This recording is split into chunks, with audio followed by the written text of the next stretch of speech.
मैं इमीडिएटली ये चाहता हूँ कि इन स्टूडेंट्स को रिलीज़ किया जाए, इन बेगुनाह स्टूडेंट्स को रिलीज़ किया जाए जिनका सिर्फ़ इतना जुर्म था कि उन्होंने अपने हक़ के बारे में बात की, कोई किसी भी कानून की खिलाफ़ वर्ज़ी नहीं की, कोई अनलॉफ़ुल एक्टिविटी नहीं की, कोई पीस को नुकसान नहीं पहुँचाया।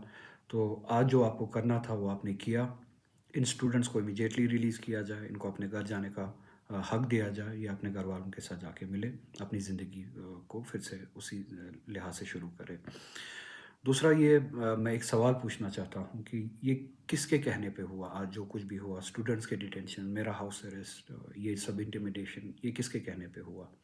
ये एक सवाल है, ये कन्फ्यूजन है, इसी फ़ाइल की तरह, रिज़र्वेशन फ़ाइल की तरह, जो आज हमारे ज़हन में है। मुझे पूरी उम्मीद है और एक्सपेक्ट करता हूँ कि इसका जवाब हमें मिलेगा मिलेगा, क्योंकि हम यकीन करना चाहते हैं कि हमारी इलेक्टेड गवर्नमेंट के बेहस पे नहीं हुआ, उनके कहने पे नहीं हुआ।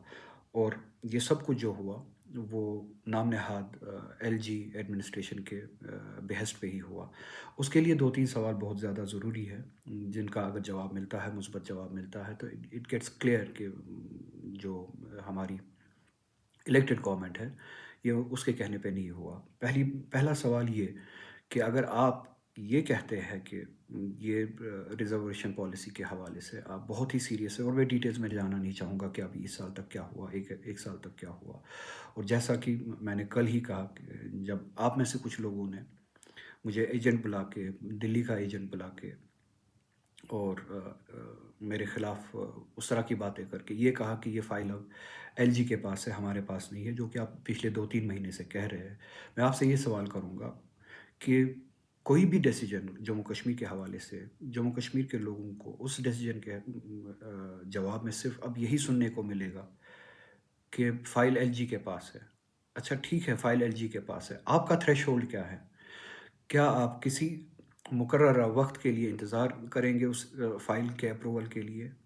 या आपके लिए अब एक कन्वीनिएंट एस्केप रूट है कि हमने वो किया मगर वो एलजी के पास है। अब जब तक उसके पास है तब तक हमारे स्टूडेंट्स, हमारे सिटीज़न्स, हमारे लोग सफ़र करते रहे, आपको उससे कोई फ़र्क नहीं पड़ता है। या आपका कोई थ्रेशहोल्ड है, अगर कोई भी फ़ाइल जिस तरह से रिज़र्वेशन की, रैशनलाइज़ेशन की फ़ाइल अप्रूवल के लिए एलजी के पास रुकी है, एक मुकर्ररा वक़्त तक अगर ये फ़ाइल वापस नहीं आती है, तो आप स्टूडेंट्स के लिए उठेंगे जिस तरह से स्टूडेंट्स ने पिछले साल भी और इस साल भी, आज भी प्रोग्राम बनाया था कि वो अपने हक़ के डिमांड के लिए जमा होंगे। क्या आपके लिए भी वो थ्रेशहोल्ड है? और अगर वो अप्रूवल नहीं आता, आप एलजी के सामने, चाहे वो रिज़र्वेशन का हो या कोई भी डिसीज़न हो, जो आपका अप्रूवल के लिए रुका होता है, आप लोगों के लिए खड़े होंगे और लोगों के साथ मिल के एलजी के पास जाएँगे, एक पीसफुल तरीके से जाएँगे, डेमोक्रेटिक तरीके से जाएँगे और अपने हक़ के लिए लड़ेंगे। क्या आपके पास कोई ऐसा थ्रेशहोल्ड है? आप हमें बताएँगे कि आप कब तक रुकेंगे? दूसरी बात, अगर जैसे कि मैंने आपसे कल ही कहा था कि अगर ये फ़ाइल या अगर ये लड़ाई अब डेमोक्रेटिकली एलजी के पास लड़नी है, तो मैं लड़ने के लिए तैयार हूँ और आप आइए। और अगर ये सारी रुकावटें आपकी नहीं थी, तो जब मुझे आज डिटेन किया गया या हाउस डिटेंशन में रखा गया, हाउस अरेस्ट रखा गया, स्टूडेंट्स को डिटेन किया गया, उनके रेस्क्यू में आप क्यों नहीं आए? या उनको पैट्रनेज देने के लिए आप क्यों नहीं आए? या उनकी बात करने के लिए आप क्यों नहीं आए? मेरे बदले या उन स्टूडेंट्स के बदले आपने ये रिस्पॉन्सिबिलिटी क्यों नहीं उठाई? जैसे कि मैंने कल ही कहा था, ठीक है, आप आइए, शामिल होइए, आप दहानी दीजिए, स्टूडेंट्स को मुतमईन कीजिए कि ये लड़ाई अब, ये फ़ाइल अब एलजी के पास है और आप हम सब जाने के लिए तैयार हैं, आप हमारे साथ आइए। क्या आप आज वो ज़िम्मेदारी उठाने के लिए तैयार नहीं थे और क्यों नहीं उठाई? वो पैट्रनेज आपने क्यों नहीं दिया? क्या वो लड़ाई सिर्फ़ स्टूडेंट्स को लड़नी है, कि आपकी कोई ज़िम्मेदारी नहीं है? या जवाब ये है कि आप ऐसा ही चाहते थे जो आज हुआ, जो डिटेंशन्स हुए? चलिए, आज की बात गुज़र गई, आज आप नहीं आए। क्या आप हमें कोई ऐसा डेट, कोई ऐसा वक़्त, कोई ऐसा थ्रेशहोल्ड देंगे, कोई ऐसा टाइमलाइन देंगे कि आप इंतज़ार कर रहे हैं कि एक मुकर्ररा वक़्त तक अगर ये फ़ाइल या इसी तरह की दूसरी फ़ाइल जिसका असर लोगों की ज़िंदगी पे पड़ता है, अगर वो एलजीओ ऑफ़िस से वापस नहीं आती है, तो आप इसी तरह से स्टूडेंट्स को लेके, सिटीज़न्स को लेके, पेरेंट्स को लेके, या जो भी कंसर्न है, जो भी मसला हो, हम सभी को लेके, इसी तरह से इस डिमांड को लेके, ये हक़ की लड़ाई लड़ने के लिए एलजी के पास जाएँगे, बकौल आपके जो एलजी है। उसके ऑफिस के सामने खड़े होंगे, उसके रेजिडेंस के सामने खड़े होंगे, जो भी करना पड़े पीसफुली डेमोक्रेटिकली वो करेंगे। क्या ये लड़ाई आप लड़ने के लिए तैयार हैं? क्या आप कोई डेट इसके बाद आप देंगे? अगर आप नहीं देंगे, क्या हम और स्टूडेंट्स हम सभी मिलके जब कोई डेट आपको दे कि हम ये हक की लड़ाई लड़ने के लिए या अप्रूवल की डिमांड के लिए ये लड़ाई एलजी डेमोक्रेटिकली पीसफुली एलजी तक, आपके बकौल एलजी तक ले जाए, तो आप हमारे साथ आने के लिए तैयार है? दूसरा सवाल ये, एक और सवाल ये है, क्या आप इस इशू के बाद, इस मसले के बाद, जो हमारे पॉलिटिकल प्रिजनर्स है मुल्क की दूसरी रियासतों में, दूसरी जेलों में बेगुनाह बंद है, विदाउट ट्रायल्स बंद है? ये सवाल मेरा चीफ मिनिस्टर से है, इस गवर्नमेंट में मिनिस्टर्स है, एमएलएज है, हमारे इलेक्टेड रिप्रेजेंटेटिव से है। क्या आप सभी मेरे साथ दिल्ली आने के लिए तैयार हैं और तब तक बैठने के लिए डेमोक्रेटिकली पीसफुली दिल्ली में बैठने के लिए, एहतजाज में बैठने के लिए तैयार है, जब तक हमारी दो डिमांड्स में से एक डिमांड ना मानी जाए, या जो हमारे विदाउट ट्रायल्स बेगुनाह शहरी बहुत अरसे से बंद है उनको रिहा किया जाए, या कम अज़ कम उनके ट्रायल्स शुरू किए किए जाए और टाइम बाउंड शुरू किए जाए, 1 महीने में उनके ट्रायल्स चलाए जाए और ख़त्म किए जाए। क्या आप इस डिमांड को लेके हम सभी के साथ, मेरे साथ, उनके पेरेंट्स के साथ, उनके घर वालों के साथ, कंसर्न सिटीजन्स के साथ, हम सभी के साथ दिल्ली में इस डिमांड को लेके बैठने के लिए तैयार है, स्ट्रगल करने के लिए तैयार है?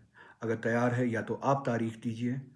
अगर आप तारीख देने के लिए तैयार नहीं है, मुझे सिर्फ इतना कहिए कि आप तैयार हैं, या तो फिर मैं तारीख दूंगा, आप हम सभी के साथ आइए, या हमें अपने साथ ले जाइए, या हमारे साथ ले आइए, आ जाइए। इस बात का जवाब हमें दे दीजिए। तीसरा सवाल मेरा चीफ मिनिस्टर से, हमारी इलेक्टेड गवर्नमेंट से है, मेरी अपनी पार्टी नेशनल कॉन्फ्रेंस से, हमारे सभी इलेक्टेड रिप्रेजेंटेटिव से है। तीसरा सवाल ये, क्या आप उसके बाद मेरे साथ दिल्ली में आके गवर्नमेंट ऑफ इंडिया के साथ, बीजेपी गवर्नमेंट के साथ ये मिल के ये डिमांड करने के लिए तैयार हैं कि जो आपने असेंबली में 2024 में रेजोल्यूशन, इस इलेक्शन के बाद पहला बिजनेस जो हुआ, जो रेजोल्यूशन आपने पास किया जम्मू कश्मीर के स्पेशल स्टेटस के हवाले से, उन प्रोटेक्शंस के हवाले से जो हमसे छीनी गई, 370 छीन के जो प्रोटेक्शंस हमें मिली थी, उस रेजोल्यूशन पे पार्लियामेंट में कम से कम एक डिस्कशन हो। क्या आप उस डिस्कशन की डिमांड करेंगे मेरे साथ आके मिलके? मैं ना रेजोल्यूशन, पार्लियामेंट में रेजोल्यूशन की आपसे बात कर रहा हूँ, ना बिल की आपसे बात कर रहा हूँ। क्या आप डिस्कशन शुरू करवाने के लिए, क्या आप डिस्कशन शुरू करवाने के लिए तैयार हैं, या डिस्कशन शुरू करवाने की डिमांड करने के लिए मेरे साथ आके तैयार है, या रेजोल्यूशन का भी वही हाल है जो इन फाइल्स का होता है कि आप कहते हैं कि हमने भेज दिया, आप एलजी के पास है, उसकी मर्ज़ी जब वो करे? क्या अब हमारी फेट ही यही है कि जो चीज़ आपने भेज दी है, चाहे वो एलजी के पास चली गई हो, अब उनकी मर्ज़ी पे हो, चाहे उसका जवाब 10 साल के बाद आए या 20 साल के बाद आए। रेज़ोल्यूशन हमने पास किया, उसका जवाब 10 साल के बाद आए, 50 साल के बाद आए, आपको कोई फ़र्क नहीं पड़ती है, या आप सीरियस है? अगर आप इन तीनों सवालों का मुस्बत जवाब देने के लिए तैयार है, और इस पे अगर मुस्बत जवाब आता है, मुस्बत अमल होती है, हम सभी को, इन स्टूडेंट्स को, हम सभी शहरियों को, मुझे भी, हम सभी को यकीन होगा कि आज जो कुछ हुआ, आज के दिन जो कुछ हुआ, वो आपकी मर्ज़ी के हिसाब से नहीं हुआ, आपके कहने से नहीं हुआ, और जो कुछ यहाँ पे हो रहा है वो आपके कहने के हिसाब से नहीं हो रहा है, आपकी मर्ज़ी के हिसाब से नहीं हो रहा है, और आप स्टेटस को के ख़िलाफ़ लड़ने के लिए तैयार हैं। और जो आज स्टूडेंट्स के साथ ज़्यादतियाँ हुई, इसमें आपकी कोई इन्वॉल्वमेंट